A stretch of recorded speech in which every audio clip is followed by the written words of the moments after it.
दोस्तों, भगवान शिव के बारे में ऐसा कहा जाता है कि भगवान शिव त्रिलोक के आदि और अंत के देवता हैं, जिनके आगे दुनिया की सभी शक्तियाँ असफल हो जाती हैं।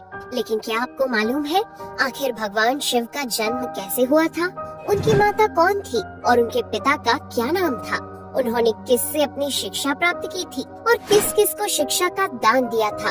अगर नहीं तो चलिए, क्योंकि इस वीडियो के माध्यम से हम आपके इन्हीं सभी सवालों का जवाब देने वाले हैं, इसलिए प्लीज इसे स्किप किए बिना एंड तक जरूर देखना।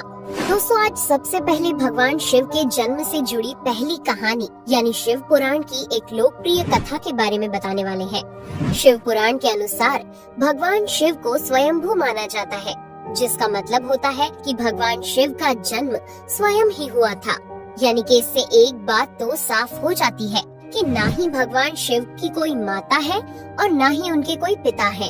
इसी कारण से भगवान शिव पंच तत्वों से भी परे है, जिस कारण से इन्हें मृत्यु का भी कोई भय नहीं है और इनकी मृत्यु कभी नहीं हो सकती। पर अब बात करते हैं विष्णु पुराण में बताई गई भगवान शिव के जन्म से जुड़ी हुई एक और कहानी के बारे में।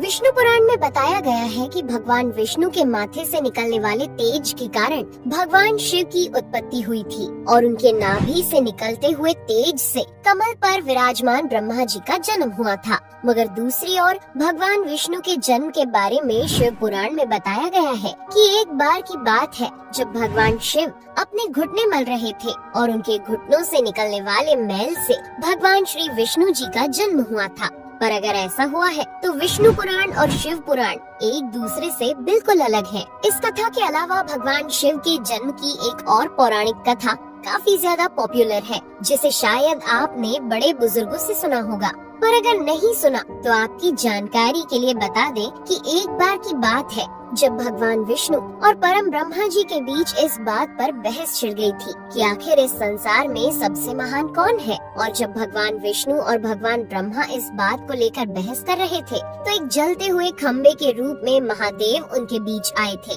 दोस्तों, वो दोनों इस रहस्य को नहीं समझ पाए और तभी अचानक से एक आवाज आई जिसने कहा कि जो भी इस खम्बे का छोर ढूंढ लेगा वही सबसे महान कहलाएगा। ऐसा सुनते ही ब्रह्मा जी ने एक पक्षी का रूप लिया और खम्बे का ऊपरी हिस्सा ढूंढने निकल गए। वहीं विष्णु जी ने वराह का रूप धारण किया और खम्बे का अंत ढूंढने निकल गए। बहुत देर तक खोजने के बाद भी दोनों में से किसी को भी खम्बे का छोर नहीं मिला और दोनों हार मानकर वापस आ गए। जिसके बाद भगवान शिव अपने असली रूप में आए और फिर भगवान विष्णु और ब्रह्मा जी ने ये मान लिया कि महादेव ही सबसे महान और शक्तिशाली है। इनसे बड़ी शक्ति इस दुनिया में कोई नहीं है। इसके साथ ही शिव पुराण में बताया गया खम्बा इस बात को दर्शाता है कि ना ही भगवान शिव जन्मे थे और ना ही उनका कोई अंत है। और एक कारण तो यही है कि भगवान शिव को स्वयंभू कहा जाता है, यानी भगवान शिव का अंत है ही नहीं, वे अमर हैं। अब हम बात करते हैं भगवान शिव से जुड़े एक ऐसे विषय के बारे में जो सबसे ज्यादा प्रसिद्ध है कि क्या भगवान ब्रह्मा भगवान शिव के पिता हैं? जी हाँ, इनकी ये कहानी लोगों के बीच काफी प्रसिद्ध है। तो आपको बता दें कि आखिर किस प्रकार भगवान शिव ने ब्रह्मा पुत्र के रूप में जन्म लिया था। इसके पीछे विष्णु पुराण की एक पौराणिक कथा है, जिसके अनुसार जब धरती, आकाश, पाताल या कहें पूरा यूनिवर्स जलमग्न यानी पानी में डूबा हुआ था, तब भगवान विष्णु के अलावा कोई भी देव या प्राणी इस संसार में नहीं था। तब केवल विष्णु ही जल सतह पर अपने शेष नाग पर लेटे हुए नजर आ रहे थे। जिसके बाद उनकी नाभि से कमल की डंडी पर ब्रह्मा जी प्रकट हुए और जब भगवान ब्रह्मा और भगवान विष्णु इस यूनिवर्स से संबंधित बातें कर रहे थे तब भगवान शिव प्रकट हुए। जिसके बाद ब्रह्मा ने उन्हें पहचानने से इनकार कर दिया। इस कारण से भगवान शिव रूठ गए और उनके रूठ जाने के कारण भगवान विष्णु ने उन्हें दिव्य दृष्टि प्रदान कर ब्रह्मा जी को भगवान शिव की याद दिलाई। जिसके बाद भगवान ब्रह्मा को अपनी गलती का एहसास हुआ और शिव से क्षमा मांगते हुए उन्होंने उनसे अपने पुत्र रूप में पैदा होने का आशीर्वाद मांगा। जिस कारण से भगवान शिव ने भगवान ब्रह्मा की प्रार्थना को स्वीकार करते हुए उन्हें ये आशीर्वाद दे दिया। लेकिन इसके बाद जब भगवान ब्रह्मा ने इस सृष्टि की रचना शुरू की तो उन्हें एक बच्चे की जरूरत पड़ी और तब उन्हें भगवान शिव का आशीर्वाद ध्यान आया। जिसके लिए भगवान ब्रह्मा ने तपस्या की और बालक के रूप में भगवान शिव उनकी गोद में रोते हुए प्रकट हुए। आपको बता दें कि ये भगवान शिव का एकमात्र बाल रूप है। जब भगवान ब्रह्मा ने उनके रोने का कारण पूछा तो उन्होंने बताया कि उनका कोई नाम नहीं है। तब भगवान ब्रह्मा ने भगवान शिव का नाम रुद्र रख दिया, जिसका मतलब होता है रोने वाला। पर इसके बावजूद भी भगवान शिव चुप नहीं हुए, इसलिए ब्रह्मा ने उन्हें दूसरा नाम दिया। पर शिव को वो नाम भी पसंद नहीं आया और फिर भी वे चुप नहीं हुए। इस तरह शिव को चुप कराने के लिए भगवान ब्रह्मा ने भगवान शिव को 108 नाम दिए थे, जो रुद्र, शर्व, भाव, उग्र, भीम, पशुपति, ईशान और महादेव जैसे नाम थे। और शिव पुराण के अनुसार उनके ये नाम पृथ्वी पर लिखे गए थे। इसके बाद बात आती है श्रीमद् देवी महापुराण की। तो श्रीमद् देवी महापुराण में भगवान शिव की माता और पिता के बारे में बताया गया है। श्रीमद् देवी महापुराण के अनुसार देखा जाए तो एक बार जब भगवान नारद जी ने अपने पिता भगवान ब्रह्मा जी से पूछा कि सृष्टि का निर्माण किसने किया है, साथ ही भगवान विष्णु, भगवान शिव और आपके माता पिता कौन है, तब भगवान ब्रह्मा जी ने नारद जी को त्रिदेवों के जन्म के बारे में बताया। जो बताया वो वाकई चौंका देने वाली बात थी। दरअसल उन्होंने कहा कि देवी दुर्गा और शिव स्वरूप ब्रह्मा के योग से ब्रह्मा, विष्णु और महेश का जन्म हुआ था। यानी प्रकृति का रूप लिए माँ दुर्गा ही हम तीनों की माता है और ब्रह्मा यानी काल सदाशिव हमारे पिता है। इसके साथ ही श्रीमद् देवी महापुराण में भी भगवान विष्णु और भगवान ब्रह्मा के बीच हुए झगड़े की एक कहानी मिलती है, जिसके अनुसार एक बार श्री ब्रह्मा जी और विष्णु जी में झगड़ा हुआ और दोनों में बहस छिड़ी हुई थी।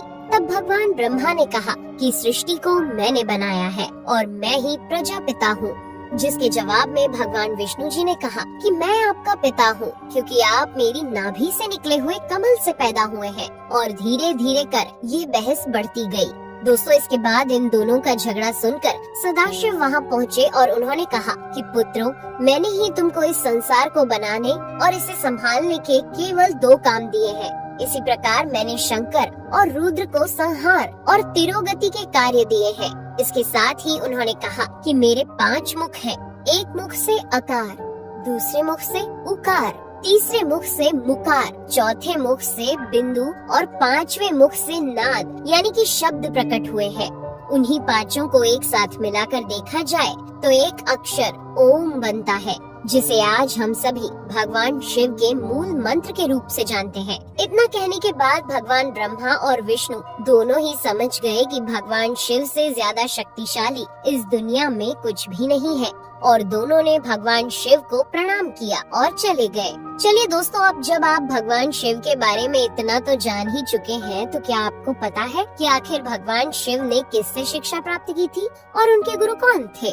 हम जानते हैं शायद ही इसका जवाब आप में से किसी को पता होगा, पर जिन्हें नहीं पता उन्हें बता दें कि भगवान शिव स्वयं इस संसार के गुरु माने जाते हैं, जिन्होंने इस संसार में गुरु शिष्य की परंपरा की शुरुआत की थी। लेकिन अगर सवाल आता है कि आखिर भगवान शिव किसके गुरु थे, तो आपको जरूर जान लेना चाहिए कि हिंदू धर्म के ग्रंथ कहते हैं कि ब्रह्मा जी और शिव जी इस संसार के सबसे पहले गुरु हैं, जिन्होंने गुरु शिष्य के इस रिश्ते की शुरुआत की थी। जहां भगवान ब्रह्मा ने अपने मानस पुत्रों को शिक्षा प्रदान की थी, वहीं भगवान शिव ने अपना ज्ञान केवल अपने 60 शिष्यों को दिया था। यानी भगवान शिव 60 शिष्यों के गुरु थे और वे जिन शिष्यों के गुरु थे उन्हें आज के समय में सप्त ऋषियों का दर्जा दिया गया है। तो दोस्तों, ये थे भगवान शिव के जन्म से जुड़े हुए कुछ फैक्ट्स, जो आपको कैसे लगे हमें कमेंट करके जरूर बताइए। साथ ही अगर आपको वीडियो पसंद आया हो तो इसे लाइक और चैनल को सब्सक्राइब करना बिल्कुल ना भूलें। धन्यवाद।